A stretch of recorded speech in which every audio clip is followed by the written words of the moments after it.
ನಮಸ್ಕಾರ, ಆರ್ಗ್ಯಾನಿಕ್ ಕಿಚನ್ಗೆ ಸ್ವಾಗತ. ಇವತ್ತು ನಾನು ಮಾಡ್ತಾ ಇರುವಂಥ ರೆಸಿಪಿ ಬದನೆಕಾಯಿಯ ತವಾ ಫ್ರೈ ಮಾಡ್ತಾಯಿದ್ದೀನಿ. ನಮ್ಮ ಮನೆಯಲ್ಲಿಯೇ ಬದನೆಕಾಯಿಯ ಗಿಡ ಬೆಳೆದಿದ್ವಿ. ಯಾವುದೇ ಔಷಧಿ ಹಾಕದೇ ಇಷ್ಟು ಚೆನ್ನಾಗಿ ಬದನೆಕಾಯಿ ಬಂದಿತ್ತು.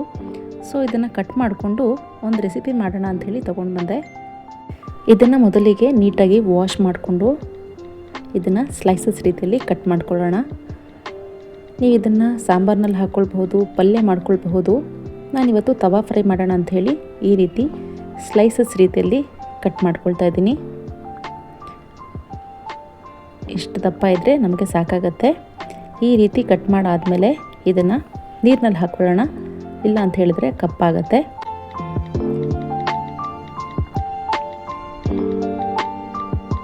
ನೋಡಿ, ಇಷ್ಟಾಗಿದ್ರೆ ಸಾಕು. ಇವಾಗ ಇದನ್ನು ನೀರಿನಲ್ಲಿ ಹಾಕಿಟ್ಟು ಇದಕ್ಕೊಂದು ಕೋಟಿಂಗ್ನ ರೆಡಿ ಮಾಡ್ಕೊಳ್ಳೋಣ. ನಾನಿಲ್ಲಿ ಒಂದು 2 ಸ್ಪೂನ್ ಆಗುವಷ್ಟು ಕಡಲೆ ಹಿಟ್ಟನ್ನು ತಗೊಳ್ತಾ ಇದ್ದೀನಿ. ಒಂದು ಅರ್ಧ ಸ್ಪೂನ್ ಆಗುವಷ್ಟು ಅಚ್ಚ ಖಾರದ ಪುಡಿ, ಒಂದು ಅರ್ಧ ಸ್ಪೂನ್ ಆಗುವಷ್ಟು ಖಾರದ ಪುಡಿ, ಒಂದು ಚಿಟಿಕೆ ಗರಂ ಮಸಾಲ, ಸ್ವಲ್ಪ ಧನಿಯಾ ಪುಡಿ, ಹಾಗೆ ಒಂದು 1/4 ಚಮಚ ಜೀರಿಗೆ ಪುಡಿ, ಹುರಿದು ಪುಡಿ ಮಾಡಿರುವಂಥದ್ದು, ರುಚಿಗೆ ತಕ್ಕಷ್ಟು ಉಪ್ಪು, ಚಿಟಿಕೆ ಅರಿಶಿನ ಹಾಕ್ಕೊಂಡು ಎಲ್ಲ ಮಸಾಲೆನೂ ನೀಟಾಗಿ ಮಿಕ್ಸ್ ಆಗೋವರೆಗೂ ಇದನ್ನು ಮಿಕ್ಸ್ ಮಾಡ್ಕೊಳ್ಳೋಣ. ಇದಕ್ಕೆ ಇನ್ನೊಂದು ಸ್ವಲ್ಪ ಕಾಳು ಮೆಣಸನ್ನು ಹುರಿದು ಪುಡಿ ಮಾಡಿರುವಂಥದ್ದು ಒಂದು 1/4 ಟೀ ಸ್ಪೂನ್ನ ಹಾಕ್ಕೊಂಡು ಎಲ್ಲ ಮಸಾಲೆನೂ ಸ್ವಲ್ಪ ನೀಟಾಗಿ ಮಿಕ್ಸ್ ಮಾಡ್ಕೊಳ್ಬೇಕು. ಇದಾದಮೇಲೆ ಬದನೆಕಾಯಿನ ನೀರಿನಲ್ಲಿ ನೆನೆಸಿಟ್ಟಿರ್ತೀವಲ್ವ, ಅದನ್ನು ತೆಗೆದು ಇದರೊಳಗಡೆ ಇವಾಗ ಡಿಪ್ ಮಾಡ್ಕೊಳ್ಬೇಕು. ಇಲ್ಲಿ ನೀರು ಹಾಕ್ಕೊಂಡು ಮಿಕ್ಸ್ ಮಾಡ್ಕೊಳ್ಳೋ ಅವಶ್ಯಕತೆ ಇಲ್ಲ. ಆಲ್ರೆಡಿ ನಾವು ಬದನೆಕಾಯಿನ ನೀರಿನಲ್ಲಿ ನೆನೆಸಿರೋದ್ರಿಂದ ನೀಟಾಗಿ ಈ ಮಸಾಲೆ ಜೊತೆಗೆ ಕೋಟಿಂಗ್ ನೀಟಾಗುತ್ತೆ. ಈ ರೀತಿ ಆಗಿದ್ರೆ ಸಾಕು. ಈ ರೀತಿ ಎಲ್ಲ ಬದನೆಕಾಯಿಯನ್ನು ಈಗ ಡಿಪ್ ಮಾಡಿಕೊಂಡು ಎತ್ತಿಟ್ಕೊಳ್ಳೋಣ ಒಂದು ಪ್ಲೇಟ್ನಲ್ಲಿ.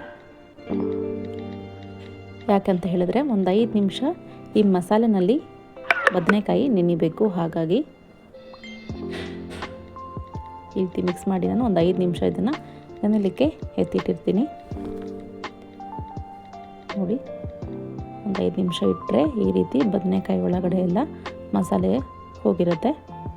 ಇವಾಗ ನಾವು ಮಾಮೂಲಿ ದೋಸೆ ಮಾಡ್ಕೊಳ್ತೀವಲ್ವ, ಆ ತವಾದಲ್ಲಿ ನಾನಿಲ್ಲಿ ಕಬ್ಬಿಣದ ತವಾ ತೊಗೊಂಡಿದ್ದೀನಿ. ಇದರಲ್ಲಿ ಟೇಸ್ಟ್ ಚೆನ್ನಾಗಿ ಬರುತ್ತೆ ಅಂಥೇಳಿ ಒಂದು 2 ಸ್ಪೂನ್ ಎಣ್ಣೆ ಹಾಕ್ಕೊಂಡು ಇದು ಬಿಸಿ ಆದಮೇಲೆ ಮಸಾಲೆ ಹಾಕಿ ರೆಡಿ ಮಾಡಿಟ್ಟಿರುವಂತಹ ಬದನೆಕಾಯನ್ನು ಒಂದೊಂದೇ ಈ ರೀತಿ ಹಾಕ್ಕೊಳ್ತೀನಿ.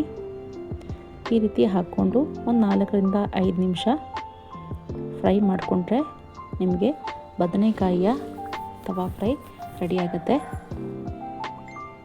ಈ ರೀತಿ ಆವಾಗ ಸ್ವಲ್ಪ ತಿರುಗಿಸ್ಕೊಳ್ಬೇಕು. ಒಂದು 2-3 ಸಾರಿ ಈ ರೀತಿ ಮಾಡಿಕೊಂಡ್ರೆ ಸಾಕು. ಬದನೆಕಾಯಿ ಬೇಗ ಬೇಯುತ್ತೆ. ನೋಡ್ತಾ ಇರ್ಬೋದು ಎಷ್ಟು ಚೆನ್ನಾಗಿ ಆಗ್ತಾಯಿದೆ ಅಂಥೇಳಿ.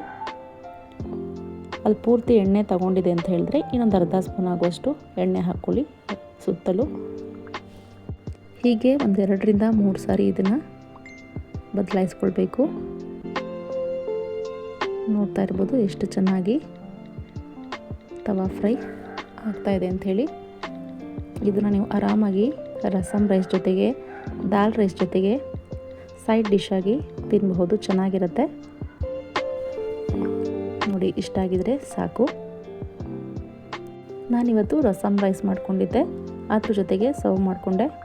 ತುಂಬ ಚೆನ್ನಾಗಿತ್ತು.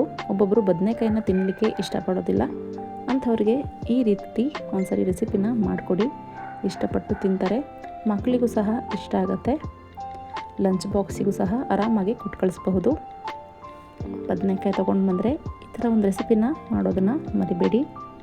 ನನ್ನ ಈ ಚಾನಲ್ನ ಯಾರೆಲ್ಲ ಸಬ್ಸ್ಕ್ರೈಬ್ ಮಾಡಿಲ್ವೋ ಪ್ಲೀಸ್ ಸಬ್ಸ್ಕ್ರೈಬ್ ಮಾಡ್ಕೊಳ್ಳಿ. ಈ ವಿಡಿಯೋನ ನಿಮ್ಮ ಫ್ರೆಂಡ್ಸ್ ಆ್ಯಂಡ್ ಫ್ಯಾಮಿಲೀಸ್ಗೆ ಶೇರ್ ಮಾಡಿ. Thank you.